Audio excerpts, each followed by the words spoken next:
Muy bien, entonces vamos a ver muy rápidamente eh, la historia del descubrimiento de la tabla periódica de los elementos y también algunas generalidades o una pincelada de lo más básico que podemos nosotros leer en la tabla periódica. Entonces, bueno, la historia de la tabla periódica inicia con Dobereiner. Normalmente, cuando nosotros hablamos de científicos, bueno, nos vamos a quedar mucho solamente por los apellidos. Los nombres, digamos que si gustan, se los aprenden, pero los podemos obviar un poquito. Entonces, bueno, ¿qué hizo Dobereiner para, cuál fue el aporte de Dobereiner a la tabla periódica? La tabla periódica, este, la que conocemos nosotros, que es la tabla periódica internacional, se le atribuye mucho a Mendeleev, que por ahí está también entre los científicos que generaron aportes a la tabla periódica.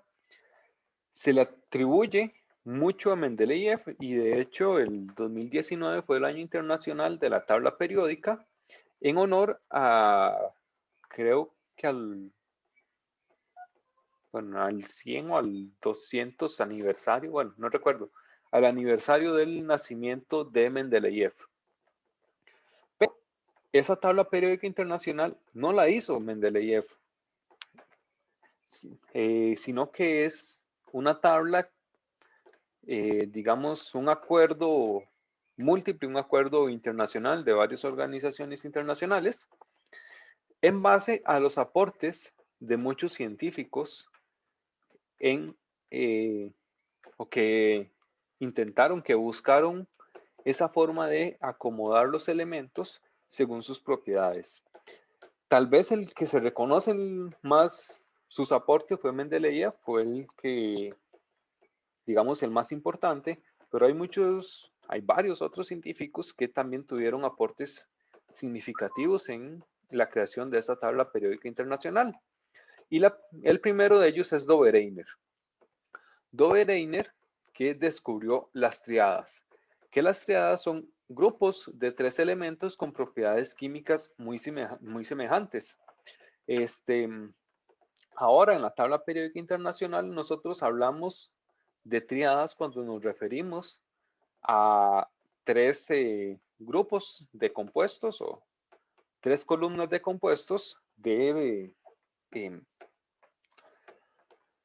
la parte de los metales de tránsito que se comportan, que tienen propiedades muy similares.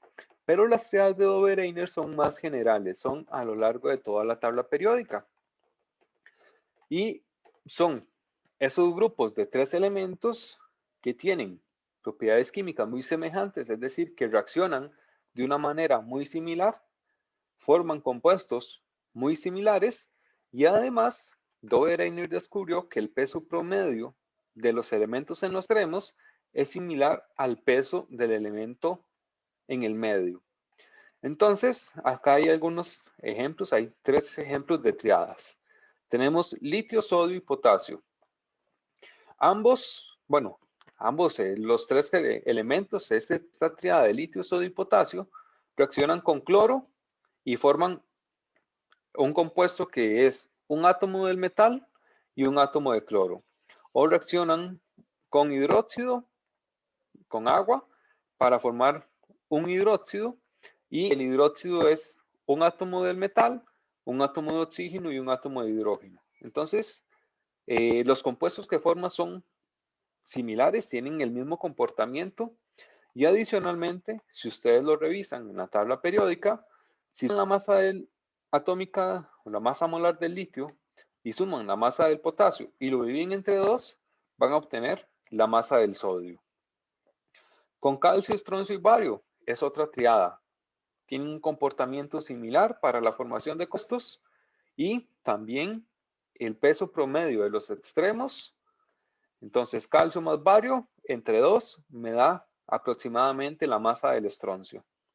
Y sucede lo mismo con esta otra triada, con azufre, selenio y telurio.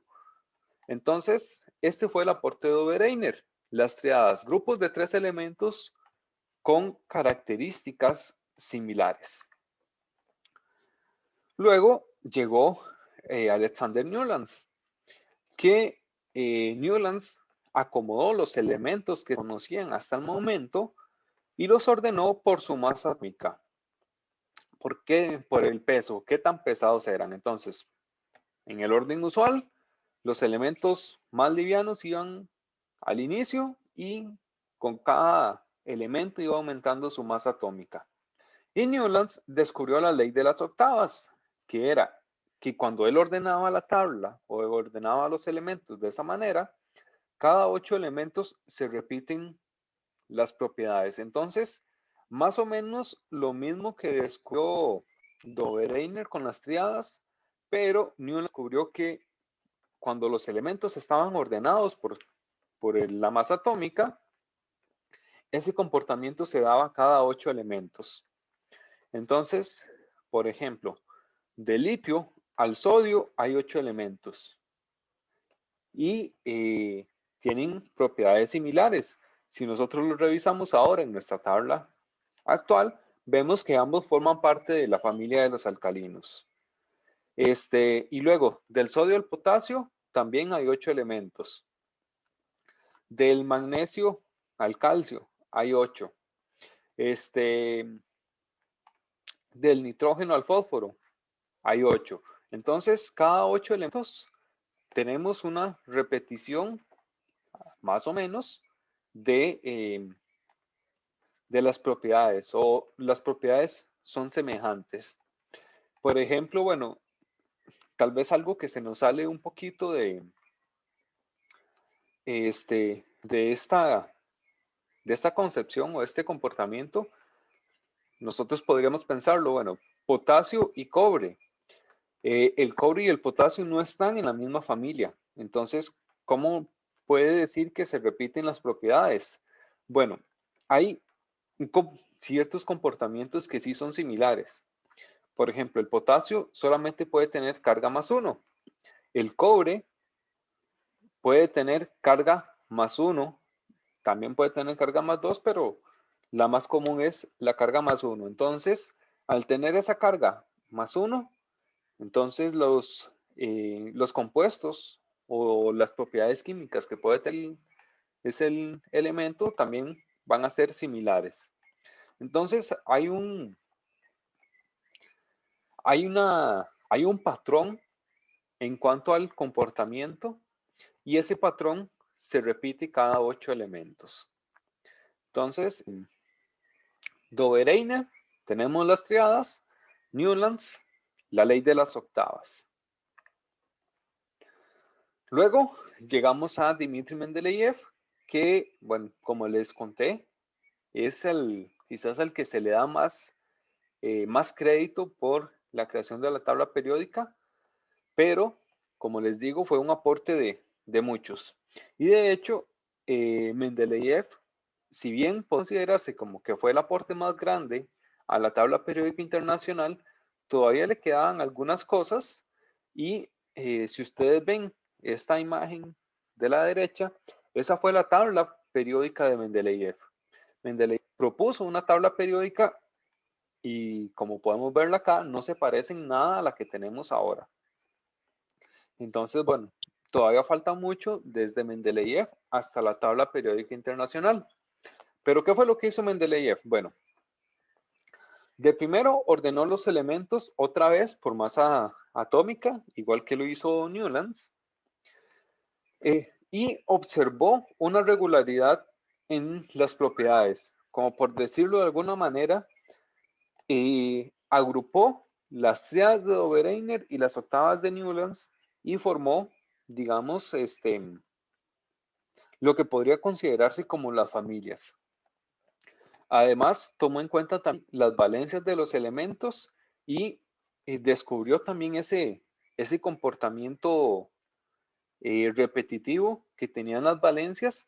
Entonces, digamos que fue creando las familias de compuestos. O ya se va viendo un poco más esa repetición en las propiedades cada cierta cantidad de elementos. Entonces, lo que hizo Mendeleev fue poder tener esos patrones que se repetían en las propiedades y en las valencias también, poder tenerlos a lo largo de todos los elementos y definir a partir de ahí, pues entonces, su tabla periódica, que como les digo, bueno, es algo similar a lo que vemos acá, nada parecido a la tabla que tenemos actualmente. Pero un aporte, sí, mucho más significativo de Mendeleev es que a partir de ese estudio que él hizo de las propiedades y de la periodicidad, se dio cuenta que habían espacios en blanco, espacios vacíos, donde deberían existir un elemento que en la época en que él propuso su tabla periódica, ese elemento aún no había sido descubierto.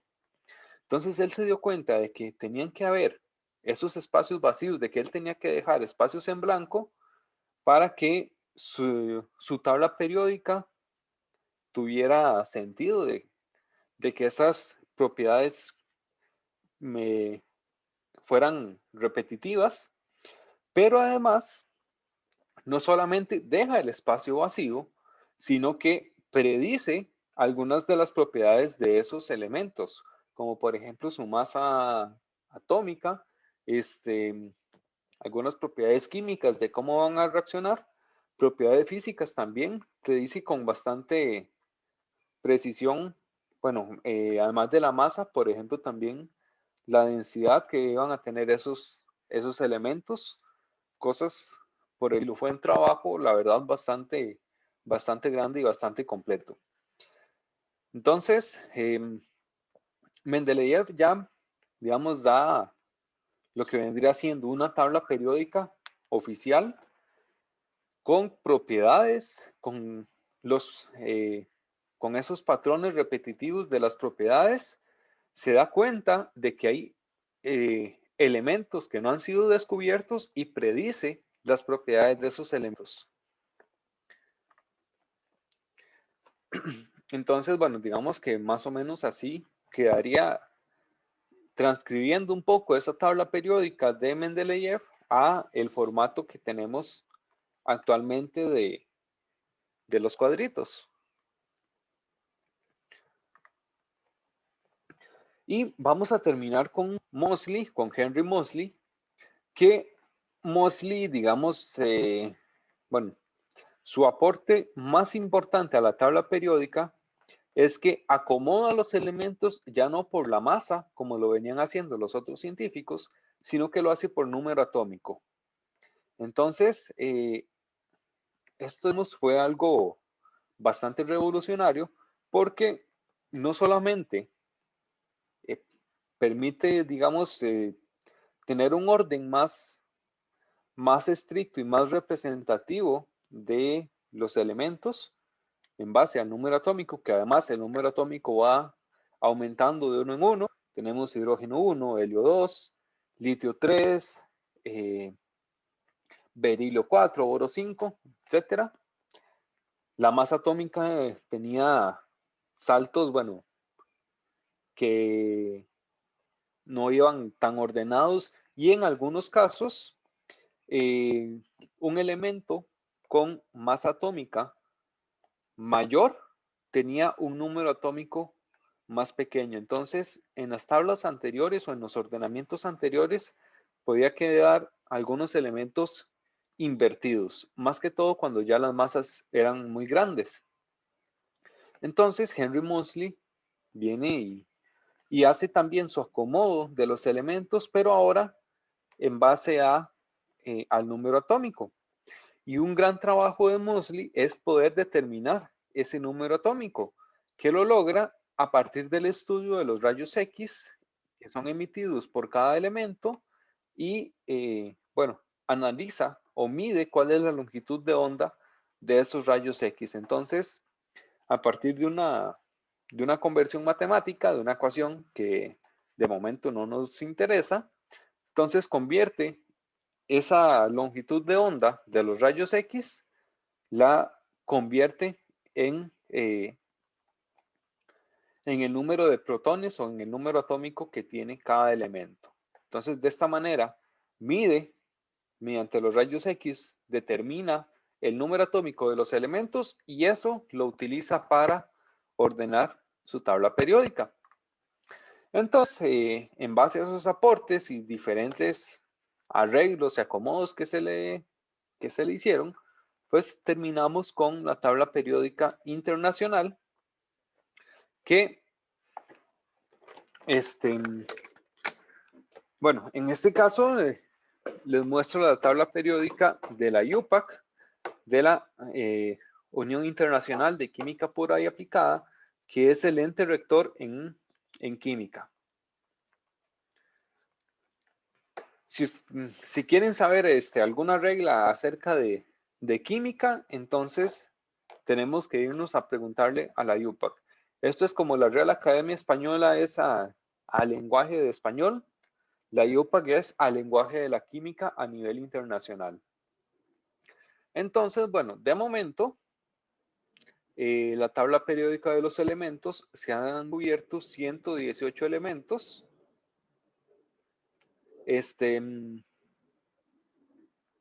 Los últimos fueron 5, creo que estaban como a partir del 111 y algunos otros por ahí. Siempre, bueno, en esta zona, pues, digamos que hasta hace como un par de años se completó esta tabla periódica de esta última fila que estaba incompleta, se completó ya para tener los 118 elementos totales. Bueno, entonces esta es la tabla periódica internacional, es la tabla con la que vamos a trabajar. ¿Y qué información podemos sacar o qué información podemos extraer de la tabla periódica? Bueno, esto ya lo hemos hablado un poquito antes. Creo que incluso en la nivelación también les mencioné un poquito. Bueno, acá estaba la descripción de la IUPAC y las funciones. Entonces, bueno, nosotros podemos tener directamente de cada elemento, hay información explícita, información que está puesta en la tabla periódica. Bueno, por ejemplo, el número atómico, la masa atómica, el nombre y el símbolo de ese elemento. Nosotros, o más que todo, bueno, en las evaluaciones, vamos a trabajar con una tabla periódica muda, que es esta que estamos acá, donde esta tabla periódica solamente contiene 3 datos: el número atómico, el símbolo del elemento y la masa atómica de ese elemento. El nombre no lo tenemos porque no lo necesitamos, la verdad, porque los nombres nos los aprendemos fácilmente. Espero que ya vayan bastante avanzados en ese tema. Bueno, ya deberían saberse casi los 118 elementos.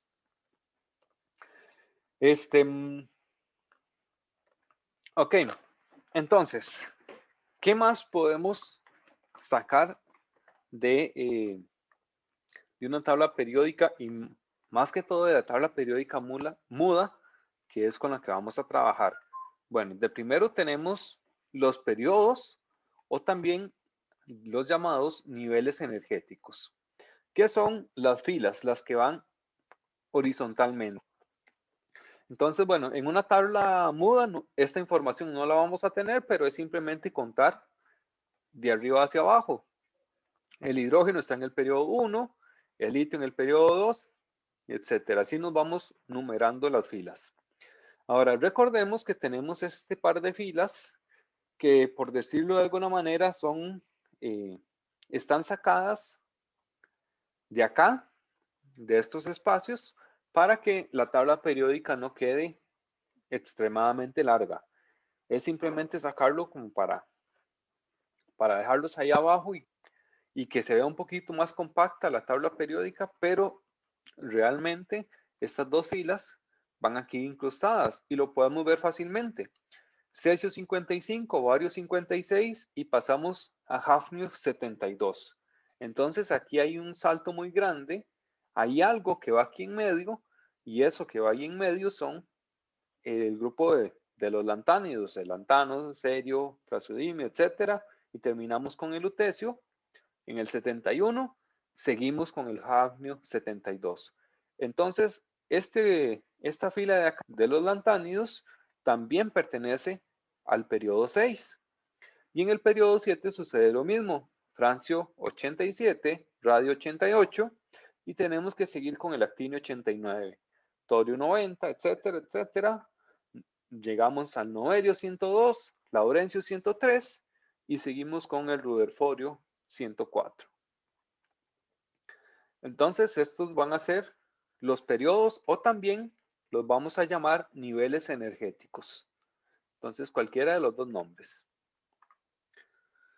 Luego podemos tener también los grupos, las familias, que estos van a ser las columnas, las que van verticalmente. Y dentro de una misma familia vamos a encontrar esos elementos que tienen propiedades muy similares.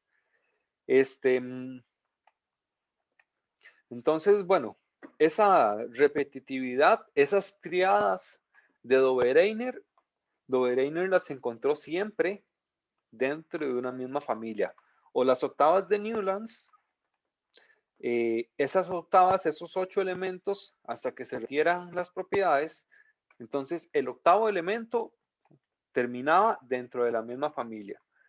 Entonces, acá las familias son las que van a tener un comportamiento muy similar en cuanto a sus propiedades. Y hay 3 clasificaciones o 3 formas de nombrar estas familias. Entonces vamos a empezar con la nomenclatura de la IUPAC. La IUPAC simplemente lo numera del 1 al 18. Entonces, 1, 2, 3. Bueno, acá el 3 es, ya entramos en los metales de transición. Terminamos con la familia del zinc en el 12. La última de metales de transición, nos devolvemos a la familia del boro, que sería 13, y terminamos con los gases nobles en el 18. Simplemente una numeración en orden. Esa es la nomenclatura de la IUPAC. La nomenclatura norteamericana es una que nos vamos a encontrar mucho. Y en este caso hacemos una diferenciación entre elementos representativos y elementos de transición. Entonces, representativos, que son las 2 primeras columnas y las últimas 6. Y los metales de transición, que son los que están por aquí en el medio. Entonces, los representativos los numeramos del 1 al 8 con números romanos y les ponemos la letra A. Entonces, el A me indica que es representativo. Entonces, vamos en orden. 1A, 2A, 3A, 4A, 5A, hasta el 8A en los gases nobles. Y luego con los metales de transición, entonces también numerados del 1 al 8, pero ahora con la letra B. Y acá no empezamos con la familia 1B, sino que seguimos el orden en cuanto a los números. Entonces vemos que la primera familia es 1A de representativo. La segunda familia es 2A. La tercera familia entonces tiene que ser 3, pero es de transición, entonces en vez de A va a ser 3B. Seguimos en orden, 4B, 5B, 7B. El 8B agrupa 3 columnas de compuestos, esto que se conoce como triadas también, ya triadas en la tabla periódica internacional. Y una vez que llegamos al 8, recordemos que para los B habíamos empezado desde el 3B. Entonces nos habíamos saltado el 1 y el 2. Entonces los ponemos al final, los completamos. Llegamos al 8 y nos devolvemos 1B, 2B. ¿Y qué sigue después del 2? Pues el 3, pero ahora va a ser representativo. Entonces, 3A, 4A y así seguimos hasta el 8A. Entonces, esta es la nomenclatura norteamericana. 8 familias, 8 de A de los representativos y 8 de B de los metales de transición. Y luego, bueno, tenemos para los representativos, esto es solamente para los elementos representativos, una nomenclatura común donde les damos nombres comunes a las familias. Para la 1A, entonces, la familia se le llama la familia de los alcalinos. La familia 2A es la familia de los alcalinoterrios, una mezcla entre alcalinos y terrios, que los terrios es la familia 3A, la familia que empieza con el boro. La 4A es la familia del carbono o también carbonoides. La familia 5A, nitrogenoides. La familia 6A son los calcógenos. La familia 7A, los halógenos. Estos dos se confunden mucho porque el nombre es muy similar, entonces tengan cuidado. Y la 8, que es la de los gases nobles, que esa no se pierde nunca.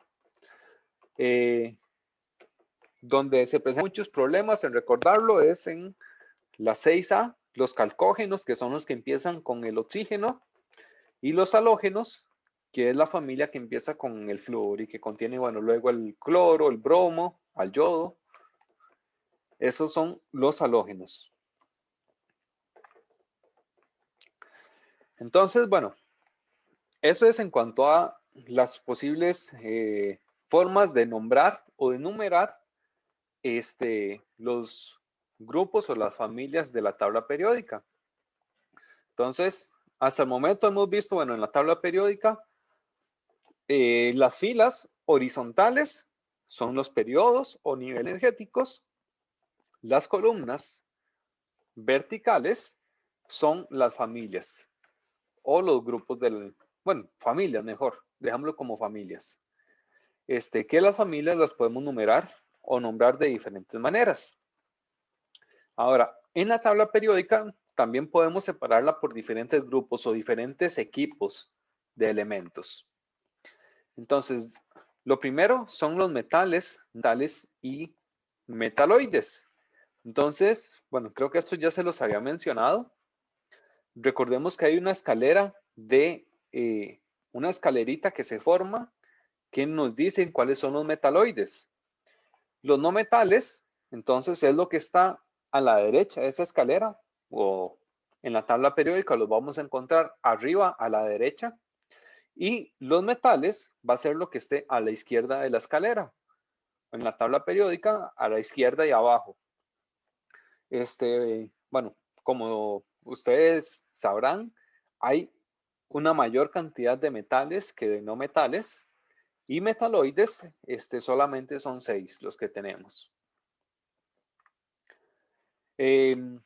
Los elementos también podemos separarlos en los que son representativos, de transición y transición interna, que también los podemos llamar tierras raras, y que son los que se forman por las dos últimas filas que están separadas del resto de la tabla, que son los lantánidos y los actínidos. Luego, algo, digamos, un poquito más nuevo, son los elementos naturales, que son los que podemos encontrar en la naturaleza, aunque cueste un montón encontrarlos allá en una mina a 5 kilómetros de profundidad, y luego de hacer un montón de cosas, podemos separar un elemento, pero no importa, lo podemos encontrar en la naturaleza. Aunque sea muy difícil y muy escaso, los encontramos naturalmente. Y luego tenemos elementos que son puramente sintéticos, que son aquellos que no podemos encontrar en la naturaleza, que solamente se pueden crear artificialmente en un laboratorio. Y de estos elementos sintéticos, todos los elementos son radiactivos. La radioactividad es una propiedad que tienen algunos átomos de descompresión. Ahora, para que un elemento lo podamos encontrar en la naturaleza, podemos encontrar también elementos radioactivos, pero ustedes supondrán que si un elemento es radioactivo, se descompone en otros elementos distintos, con el paso del tiempo, ese elemento va a desaparecer. Entonces, para tener un elemento en la naturaleza, de fijo, tenemos que tener algún átomo de ese elemento que sea completamente estable, que no se vaya a descomponer. Si no, pues en algún momento y con toda la edad que tiene la Tierra, pues probablemente todo lo que en algún momento, si existió de algún elemento radioactivo, pues ya pudo haber desaparecido.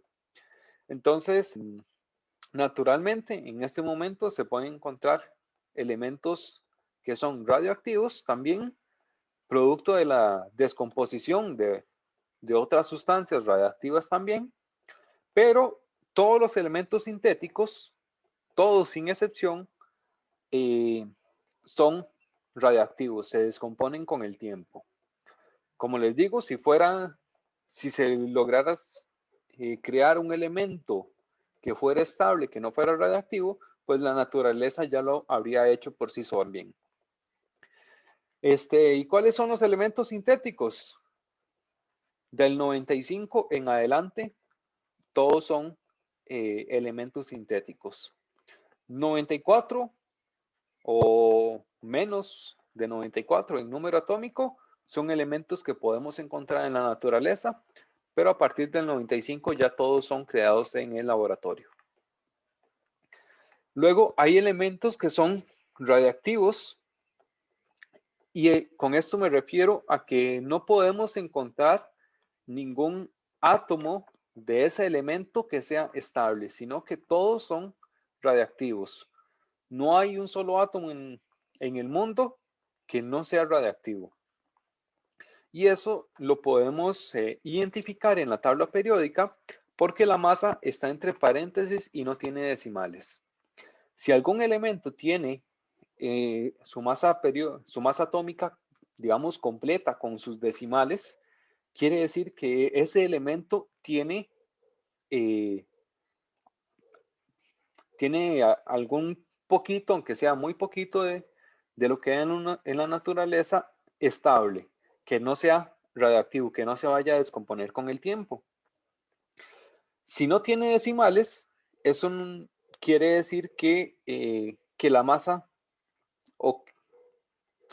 que la masa molecular promedio de ese elemento está cambiando. Entonces, por eso no se le asignan decimales. Ya luego vamos a que la masa que nosotros vemos en la tabla periódica es una masa que es un promedio de los diferentes isótopos que tiene ese elemento. ¿Y qué es un isótopo?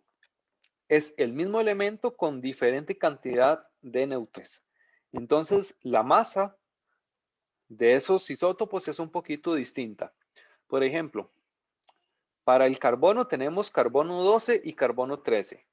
Carbono 12 que tiene una masa de 12.000 algo y el carbono 13 que tiene una masa de 13.000 algo.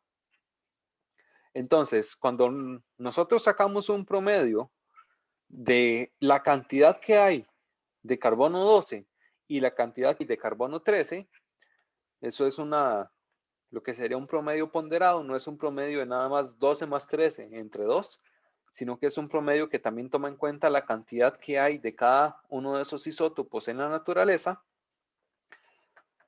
Una vez que sacamos ese promedio, nos da esa masa que aparece en la tabla periódica de 12.011 para el caso del carbono. Pero en el caso de los elementos radioactivos, como se están descomponiendo, entonces esa proporción que hay en la naturaleza está cambiando constantemente.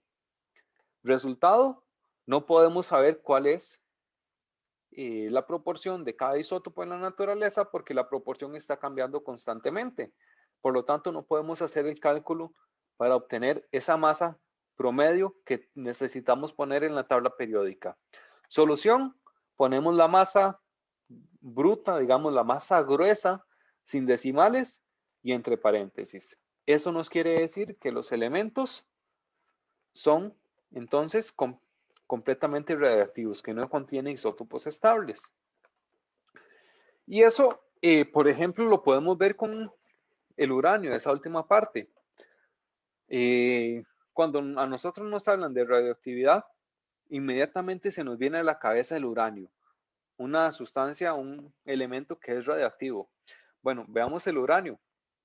El uranio tiene su masa atómica con decimales. ¿Y esto a qué se debe? A que el uranio, a pesar de que hay mucho uranio en el mundo, que una buena parte de ese uranio es radiactivo, la mayoría del uranio que podemos encontrar en la naturaleza es uranio estable, uranio no radioactivo. Entonces, a partir de ese uranio no radioactivo podemos calcular la masa atómica promedio, que la ponemos en la tabla periódica. Entonces, por eso podemos ver que el uranio no tiene su masa entre paréntesis y sí tiene decimales, porque hay isótopos estables del uranio. Luego, bueno, vean que a partir del 95, que son todos los elementos sintéticos, a partir del 95, todos, absolutamente todos, tienen su masa entre paréntesis, porque son todos radioactivos. ¿Hay algún otro caso por debajo de 95? Bueno, por ejemplo, el Neptunio y el Plutonio, que todos sus isótopos son radioactivos, el actinio, y por ahí medio colado el rutenio también. Perdón, el rutenio no, el tecnecio, que a pesar de que tiene una masa atómica pequeñita, todos sus isótopos también son radiactivos. Entonces, bueno, ¿qué otra? Bueno, que lo que les acabo de mencionar en la diapositiva anterior, bueno, ¿cómo podemos nosotros identificar? Acá, bueno, por ejemplo, tenemos estas dos columnas y las últimas 6, que son los elementos representativos. Tenemos acá en medio los elementos de transición y acá al final, separado de la tabla como un corte que le hicieron a la tabla periódica, tenemos los elementos de transición interna o tierras raras. Luego, los metaloides. Recordemos que con los metaloides lo que hacemos es crear una escalera. ¿Y cuál es esa escalera? Bueno, empezamos a un lado del boro. Bueno, más bien, abajo del boro. Y nos vamos simplemente haciendo una escalerita de un lado. De uno por uno. Voy a hacerlo otra vez porque ahí quedó como feilla. Ok. Y acá, bueno, podemos empezarla también aquí, al lado izquierdo del boro. Y entonces, a los lados de esa escalera, vamos a identificar los metaloides, a derecha e izquierda en la mayoría de los casos. Entonces, ¿cuáles van a ser los metaloides?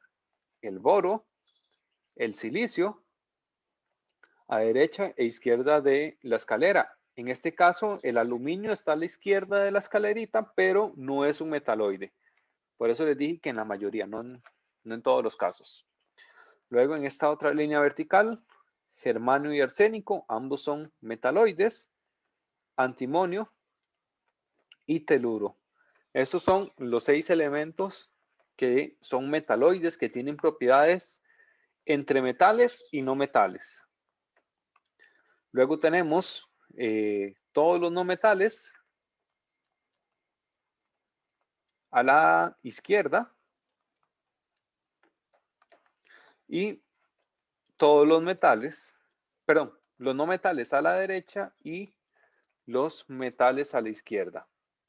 Que bueno, recordemos, los metales son la mayor parte de los elementos en la tabla periódica.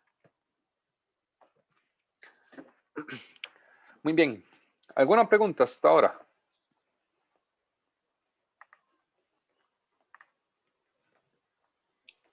Yo antes quedé con la duda, cuando usted dijo que del 90 y algo para arriba eran hechos, digamos, que no eran naturales, entonces el uranio no es un elemento que se puede encontrar en la naturaleza.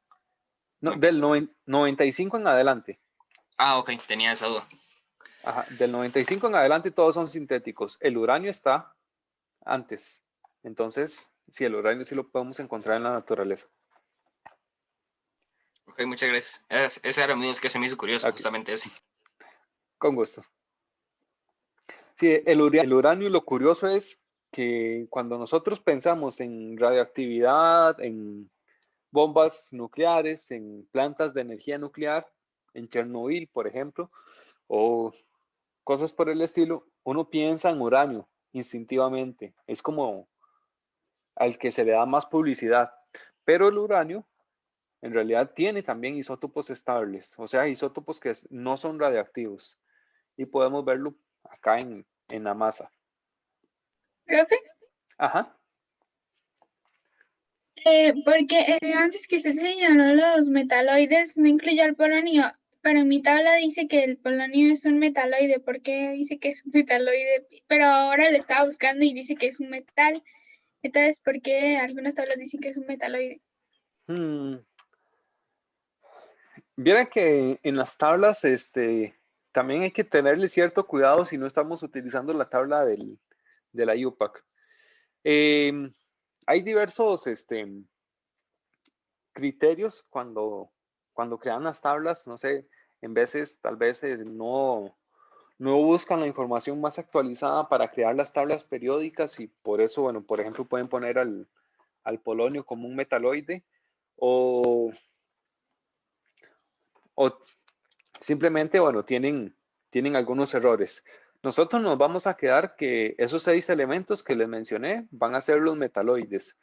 Con el polonio, vean que tenemos una peculiaridad, que el polonio, todos sus isótopos son radioactivos también. Entonces, digamos, no vamos a poder trabajar de una manera segura con polonio. Necesitamos equipo de protección contra radioactividad. Entonces, digamos que el polonio no lo vamos a utilizar o no vamos a poder estudiar las propiedades de metaloides o las propiedades que tienen los metaloides como si lo podemos hacer con los otros elementos que sí están marcados o que sí vamos a definir completamente como metaloides. Por ejemplo, lo he visto y creo que también se los corregí en algunos quizzes. Bueno, no sé, creo que fueron los de décimo más bien, pero bueno. A ustedes fue el año anterior, si no me equivoco. El azufre tiene una masa de 32. En algunas tablas, y es algo recurrente porque varios compraron esa tabla con errores, decía que el azufre tenía una masa de 332. Un dedazo, pero bueno, tienen esos errores. Otra cosa, bueno, que no están completamente actualizadas, esos elementos del 104 en adelante, en veces tienen otros símbolos o del todo no tienen símbolos acá. Incluso algunos tienen símbolos de 3 letras, que eso, bueno, pues no está, está de hecho regulado por la IUPAC que los símbolos tienen que ser de 1 o 2 letras. Entonces acá pues le ponen como por ejemplo Q o algo así, o un quartum o un quintum. Les dan nombres por el estilo, que son nombres ficticios, porque cuando crearon la tabla periódica, esa que se puede conseguir en cualquier librería, no tenían los datos actualizados o en ese momento no se habían descubierto esos elementos. Algunos tienen símbolos también de 2 letras acá, pero son símbolos distintos a los que están en esta tabla. Bueno, por ejemplo, me recuerdo que el elemento 118 lo ponen como ON, me parece, y le dan el nombre de Oberón, que también está desactualizado. Entonces, con una tabla periódica que no sea la tabla de la IUPAC, pues hay que tener cierto cuidado y esperarse también algunos de esos errores, como que les acabo de mencionar. Nosotros nos vamos a quedar con 6 elementos metaloides, que como les dije, van a ser estos de la escalera: boro, silicio, germanio, arsénico, antimonio y teluro.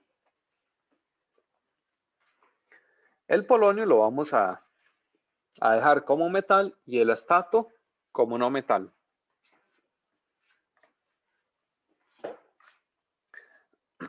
Ok.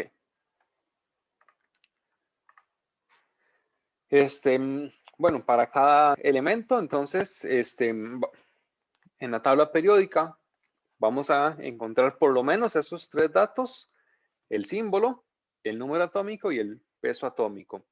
El número atómico, que además es igual al número de protones que tiene ese átomo. Recordemos que en un átomo podemos tener protones, neutrones y electrones. Protones con carga positiva, neutrones con carga neutra y los electrones con carga negativa. Y recordemos que protones más neutrones, esto es lo que forma el núcleo del átomo. Y además, los electrones son tan pero tan pequeños que la masa atómica de un elemento, de un átomo, se debe prácticamente a los protones y los neutrones, nada más. Entonces, el número atómico, que lo vamos a representar Z con una Z mayúscula, eso nos quiere decir el número atómico, va a ser igual también al número de protones. Y el peso atómico o la masa atómica lo vamos a poder expresar ya sea en UMA, que son las unidades de masa atómica, o en gramos por mol.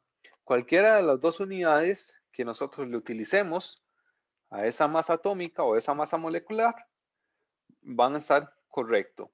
¿De qué depende si usamos una u otra? Pues de las aplicaciones o del contexto en el que estemos. Si nosotros estamos hablando de la masa de uno o dos, de poquitos átomos, entonces nos vamos a referir a UMAS. Y si estamos hablando de cantidades que, por ejemplo, podemos medir en una balanza en el laboratorio, entonces lo vamos a utilizar en gramos por mol. Porque, digamos, en una cucharadita mínima, en una pizca de cualquier elemento, vamos a tener millones y millones y millones de átomos de ese elemento. Entonces la masa en UMA sería sumamente grande. Entonces mejor utilizamos la masa en gramos por mol, que nos da una unidad de masa, nos indica los gramos por cada mol. Que recordemos, un mol es una cantidad de partículas.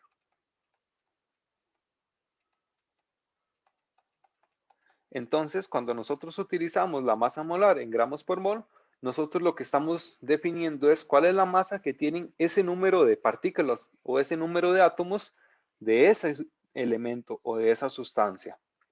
Entonces, es una unidad que nos permite trabajar con cantidades macroscópicas, con cantidades que podemos manejar en un laboratorio, por ejemplo.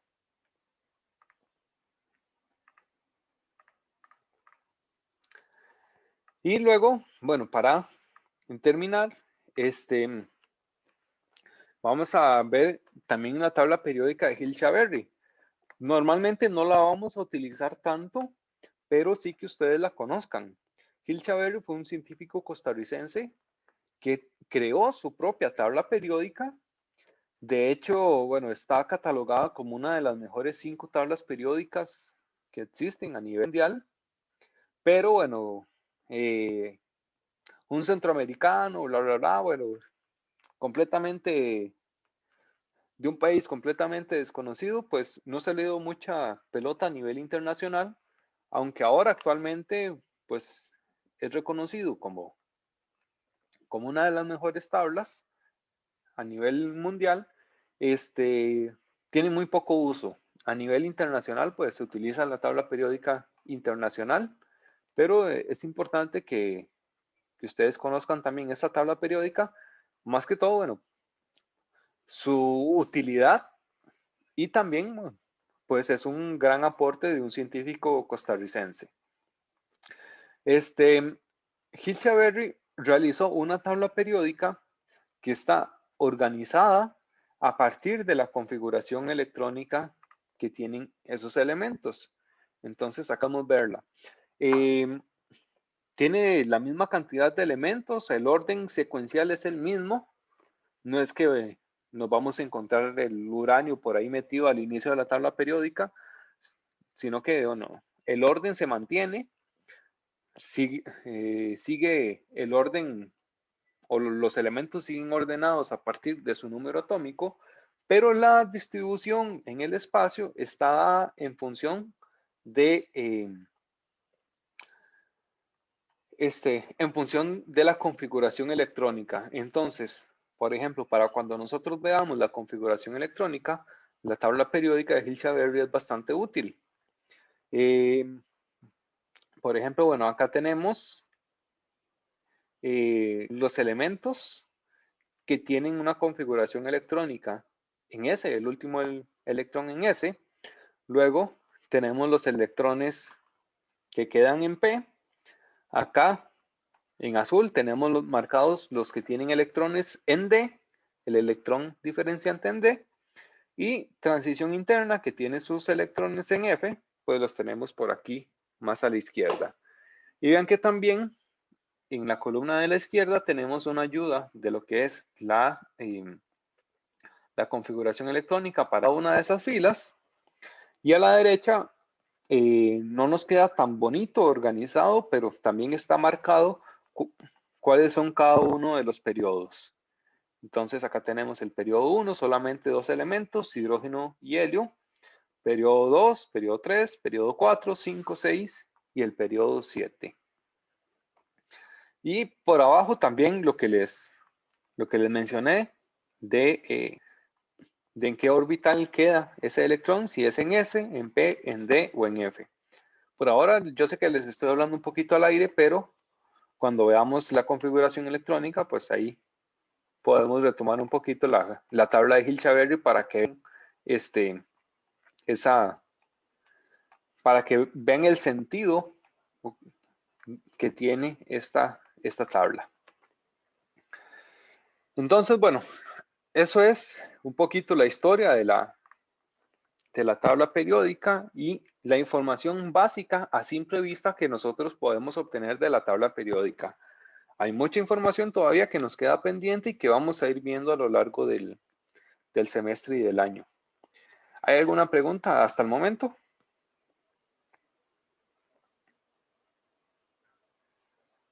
De mi parte no, profe, todo bien. Una pregunta. Bueno, ajá. En los laboratorios del colegio, ¿hasta qué elemento podríamos encontrar? O sea, ¿qué tan radioactivos, qué elementos, qué tan radioactivos podríamos encontrar? Ok, bueno. Voy a poner otra vez la tabla para...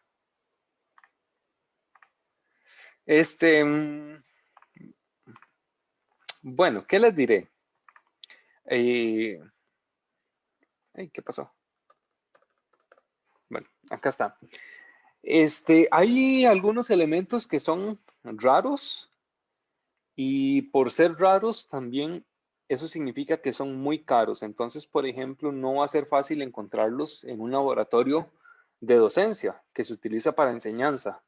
Porque, bueno, normalmente para cuestiones didácticas, para enseñar química, pues es algo que van a utilizar muchos estudiantes que tienen que ser en cantidades grandes, entonces nos vamos a quedar con cosas más baratas y más disponibles.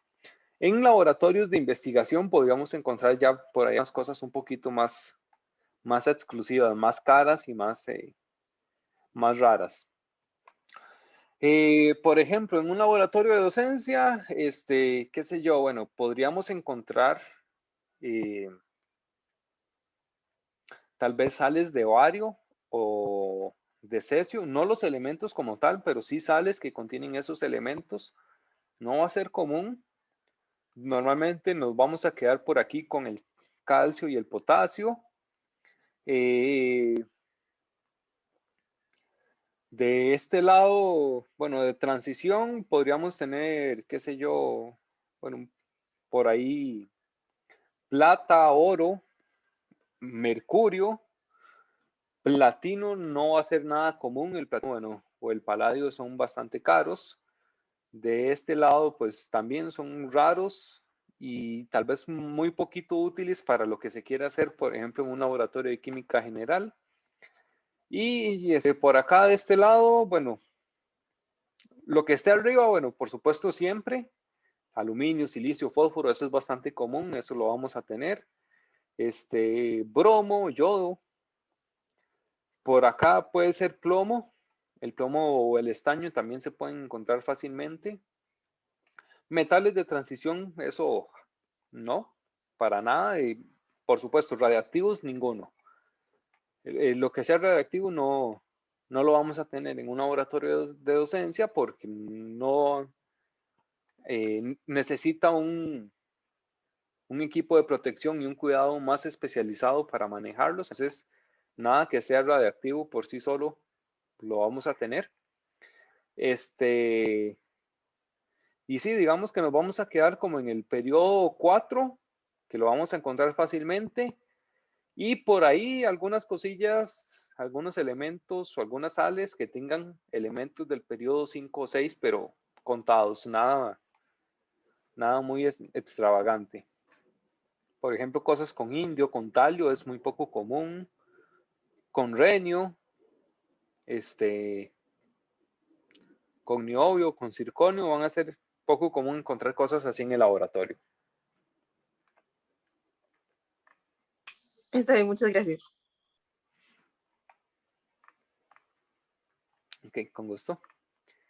Bueno, chicos, tomémonos un recreo de unos 5 minutos y volvemos a las 10:16.